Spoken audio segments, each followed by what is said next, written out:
me. I mean, this is a rally for Donald Trump in Green Bay, Wisconsin. And this is the crowd chanting early in that event. Take a listen. Now I need your help locally.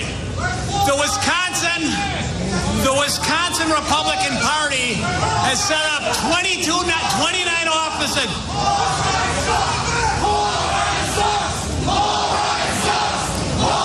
The Republican Party of Wisconsin. All right. We said, okay, I ask you one question. Do you want to help get Trump elected? We need people to volunteer. I mean, in case you could, they're chanting Paul Ryan sucks. Right, the guy's the Speaker of the House. He's the most powerful Republican in the country at a rally in his backyard for the presidential candidate of his own party. Welcome to my party. Yeah, this is where we are. But good evening from New York. I'm Chris Hayes. Donald Trump is now holding a rally in Green Bay, Wisconsin, where earlier tonight the crowd chanted, quote, Paul Ryan sucks. Appearing on Fox News just before the rally, Trump repeated his last best excuse for why he is tanking in the polls. When I talk about the press taking people with absolutely no case whatsoever and trying to put it on front pages, that in its form, it's a media rigging of the election. You look at certain areas of the country in terms of the voters and the booths and everything else and what's taking place, and illegal immigrants voting and people that have died 10 years ago voting.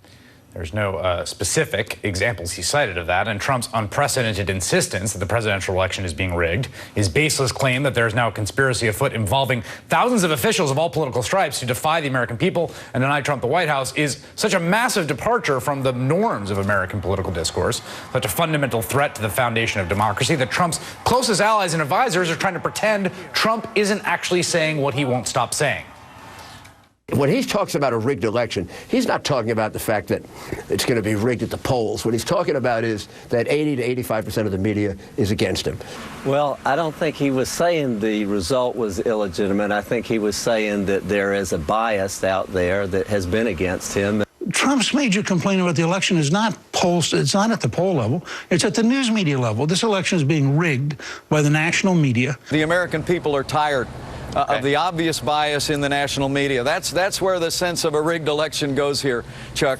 So the line is that Trump isn't actually questioning the integrity of the election. He's just talking about media bias, a claim that might be more effective were it not for the fact Trump keeps explicitly contradicting his own surrogates. Quote, the election is absolutely being rigged by the dishonest and distorted media pushing crooked Hillary, but also at the many polling places. Sad.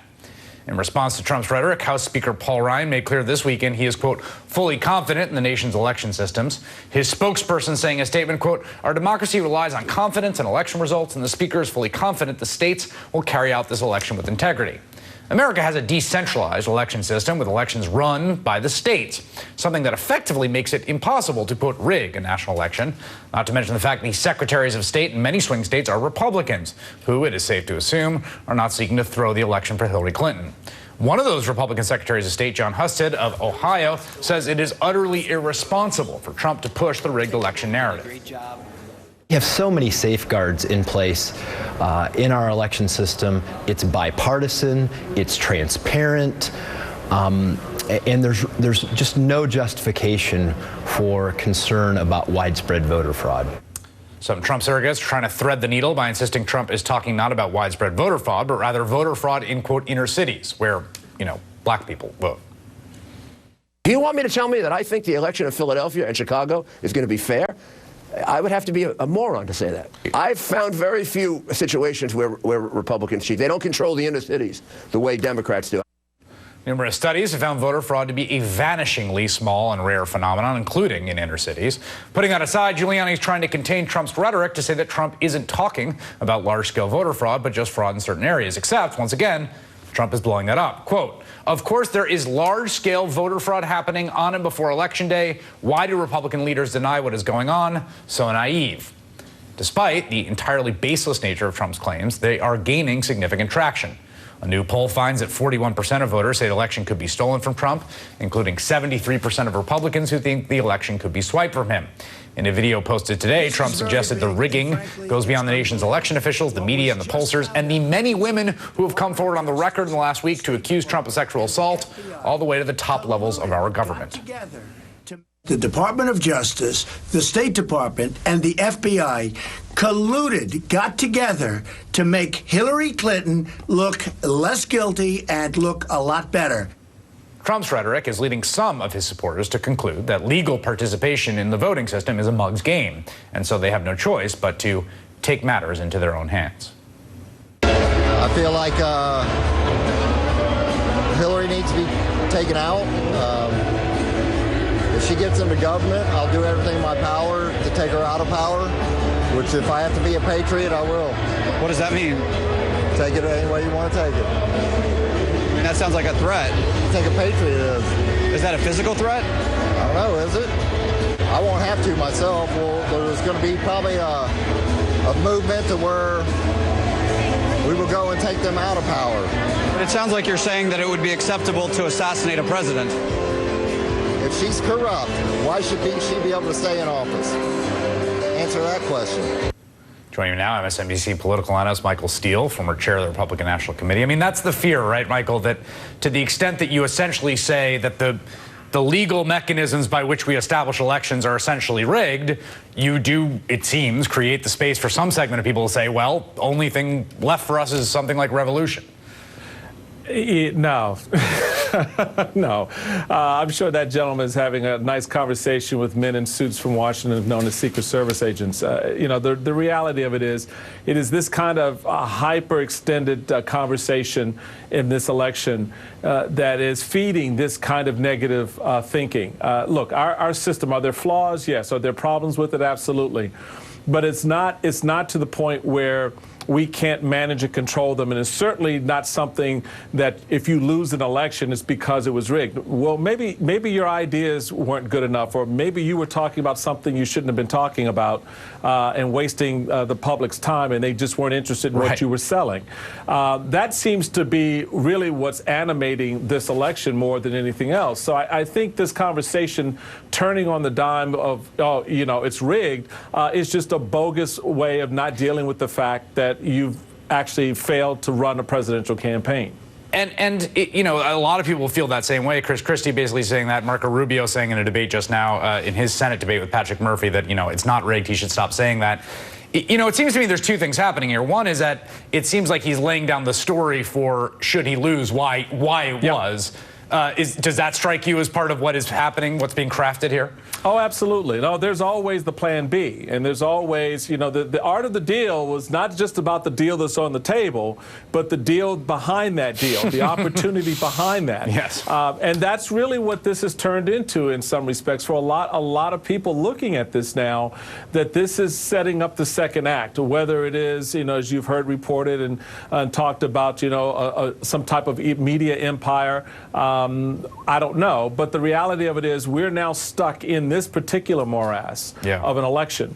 And this kind of conversation that is stimulating what we just heard from this gentleman needs to be checked. And the only way it's going to be checked is by Donald Trump. But as we've seen before, he's not going to do that because it doesn't serve the ultimate purpose of carrying this thing out to the point where he can then move these people into a new space. Paul Ryan did as he has sort of want to do these sort of veiled kind of subtweets at Donald Trump, coming forward and say the election's not rigged. We have trust and integrity. I want to play this sound. This was remarkable to me. I mean, this is a rally for Donald Trump in Green Bay, Wisconsin. And this is the crowd chanting early in that event. Take a listen. Now I need your help locally.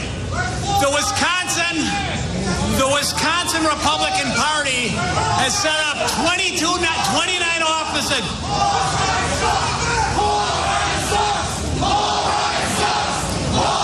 The Republican Party of Wisconsin. All right. We said, okay, I ask you one question. Do you want to help get Trump elected? We need people to volunteer. I mean, in case you could, they're chanting Paul Ryan sucks. Right, the guy's the Speaker of the House. He's the most powerful Republican in the country at a rally in his backyard for the presidential candidate of his own party. Welcome to my party. Yeah, this is where we are. But this is the thing to keep in mind.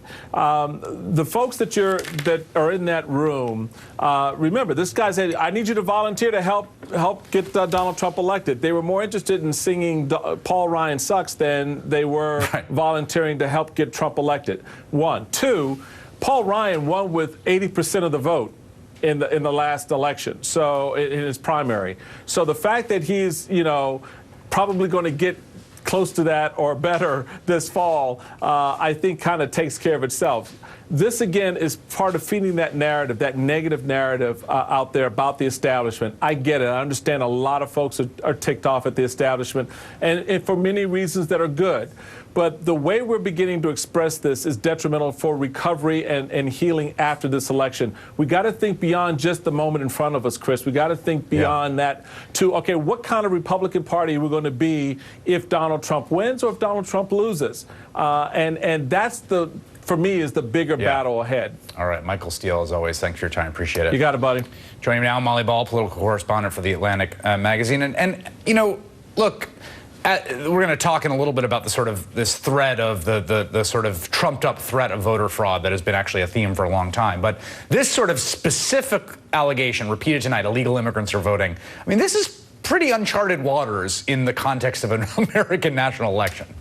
Yeah, I mean, it's not uncharted waters for, say, the comment section. Right. But usually you don't have it being echoed by the nominee. Usually, what you have is a responsible political actor as the nominee of the party who sees it as his function to tamp down this paranoia and to say, no, we have to, hold hands and believe in democracy and everybody accept the results of the election. And so to have a nominee actively stoking this paranoid mindset, that's what's uncharted. And, I heard your conversation with Chairman Steele saying, oh, this is strategic, he's laying down a marker. I don't even think it's that. I think it's just Trump's mindset. Right. In his mind, he is a winner. So if some people are saying he's not winning, they must be wrong. They must be cheating. I think it is purely psychological. And to that end, I remember the sort of behind-the-scenes reporting in the Washington Post after the debate debacle, in which Trump is saying to his staff, if the reporting is true, he's citing these click polls as real evidence to say, look, if he believes that, right, then maybe it isn't all strategic. It isn't all for show. It is actually his natural and fervently held belief and conclusion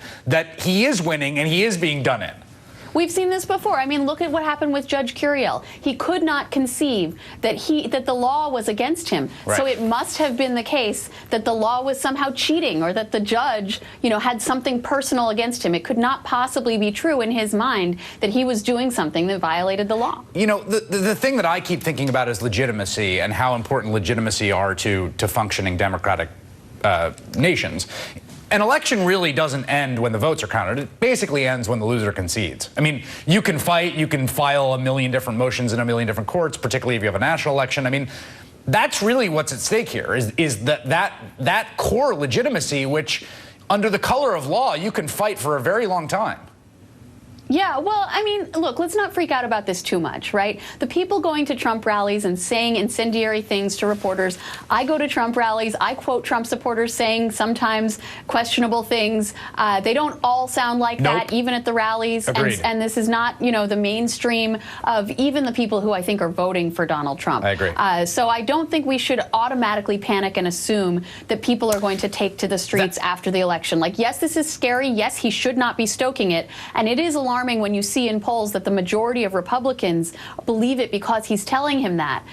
But I don't want to get too panicked about something that hasn't come to pass. I totally agree about that in terms of, particularly in Trump supporters, many of whom I've spoken to over the 17 months of this election. I agree with you that they're not just storming, Sheriff Clark had that sort of notorious tweet about pitchforks and torches time, and he reiterated that again tonight. To me, the issue is more that the nominee of the party has a tremendous amount of power in terms of how much legitimacy they cede to the process. And one of the things we've learned in the Obama era is, if you just unilaterally withdraw and say, no, this is not legitimate, you have a huge effect on a large swath of the population because of how polarized our politics are. That's right. And I think the really fascinating thing we've learned from this Trump versus Paul Ryan fracas, right, is that With apologies to Chairman Steele, most Republican voters, the rank and file, have chosen Trump's side over Paul Ryan's side. That when forced to choose, when Trump said Paul Ryan sucks, instead of saying, no, we liked Paul Ryan, we liked him 4 years ago, we liked him as speakers, they said, yeah, Trump, you're right. And they all turned on Paul Ryan. There was a poll that came out today. Nearly 70% of Republican voters, self-identified Republicans, thought that Republican leaders are not supporting Trump enough. Right. So when Ryan and other leaders in the party, Mitt Romney, I spoke to a Trump supporter in Florida last week who said, I used to love the Bush family, I supported them in all their elections, and now they're dead to me. And so they've chosen Trump's side in that battle, and that's why it's potentially so damaging to the Republican Party. That's the precedent there for the legitimacy of the election, right? Which is that if you could turn people's opinions around on a dime on something like Paul Ryan, right, then you can turn or the Bushes. People's opinions on other things. Molly Ball, thanks for your time. Appreciate it.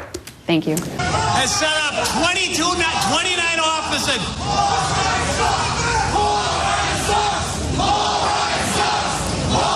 The Republican Party of Wisconsin. All right.